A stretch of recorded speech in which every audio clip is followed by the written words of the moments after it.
finalistiek. Akú takú šancu má Sarah Crosbyová, tá je 10., dve lode proti nej.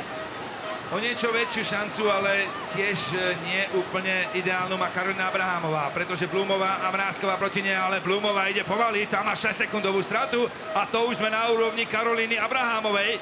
Tak toto budeme sledovať, je tam navyše dotyk na bránke 11. There is even touch on gate 11 and she is now around 7 seconds down, I think. What about this part, 13, 14?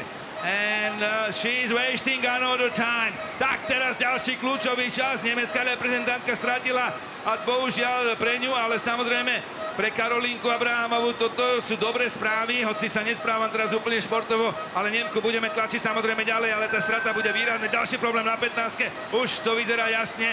Nemka nebude jazdiť v finále, pretože ďalší dotyk a tá strata bude narastať. Počkáme si na druhý medzičas. Tam je už strata 17 sekúnd. Oh, what a disaster in middle part for German's boat. There is more than 17 seconds down. Tým pádom môžeme ohlásiť Karolínu Abrahamovú za finalistku tohto svetového šampionátu. Tak to je obrovské, ale veľmi milé prekvapenie pre slovenské farby. Tak predsa ešte jedna finálová akcia pre tým Slovenska a to sme radi.